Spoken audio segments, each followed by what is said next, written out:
Hello dears, എല്ലാവർക്കും ഗീതാ ഗോവിന്ദം പുത്തൻ promo വിശേഷങ്ങളിലേക്ക് സ്വാഗതം. അപ്പൊ ഇന്നത്തെ ഒരു പ്രമോയിലുണ്ടല്ലോ, നമ്മുടെ ഗീതു നമ്മുടെ വിജയലക്ഷ്മിയെ വിളിച്ച് വരുത്തുവാട്ടോ.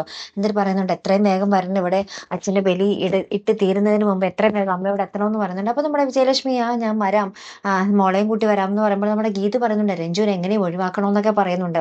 അപ്പൊ നമ്മുടെ സത്യദാസ് പറഞ്ഞിരിക്കുന്നത്, സത്യദാസിന്റെ മകളാണ് രഞ്ജു, എനിക്ക് അവളെ ഒരു പ്രാവശ്യം കാണണമെന്നൊക്കെ പറഞ്ഞ ഡയലോഗും ആ ഒരു കഥയൊക്കെ മെനഞ്ഞിരിക്കുവാട്ടോ നമ്മുടെ സത്യദാസ് അപ്പുറത്ത്.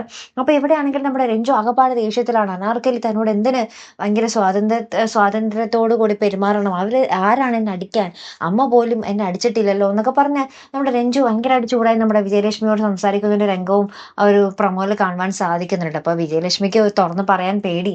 ഇനി എന്താ പറയാ, അനാർക്കലിയുടെ മകളാണ് താനെന്ന് അറിയുമ്പോൾ നമ്മുടെ രഞ്ജു എന്തെങ്കിലും കടുങ്കൈ ചെയ്ത് കളയുമോ എന്നാട്ട് നമ്മുടെ വിജയലക്ഷ്മിയുടെ ഇപ്പോഴത്തെ പേടി. അപ്പൊ നമ്മുടെ വിജയലക്ഷ്മി ഒന്നും മിണ്ടാതെ നിൽക്കുന്നുണ്ട്.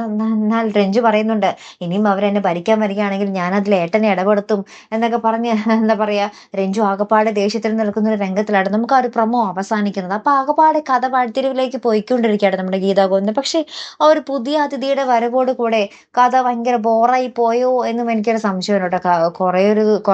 കുറേ ദിവസങ്ങൾക്ക് നമ്മുടെ ഗീതാഗോവിന്ദൻ നല്ലൊരു രീതിയിൽ ഇങ്ങനെ പോയിക്കൊണ്ടിരുന്നത്. പക്ഷെ ഒരു പുതിയ അതിഥിയുടെ വരവ് കഥ ആകപ്പാടെ തകർത്ത് കളഞ്ഞു എന്നൊരു സംശയമുണ്ട് കേട്ടോ. അപ്പൊ എന്തായാലും നമുക്ക് നോക്കാം അല്ലെ. അപ്പൊ ഇതുപോലുള്ള പ്രൊമോ റിവ്യൂസിനും എപ്പിസോഡ് റിവ്യൂസിനും ഒക്കെ നിങ്ങൾ മറക്കാതെ ചാനൽ സബ്സ്ക്രൈബ് ചെയ്യുക. അടുത്തൊരു വീഡിയോ വരുന്നത് വരയ്ക്കും ഗുഡ് ബൈ.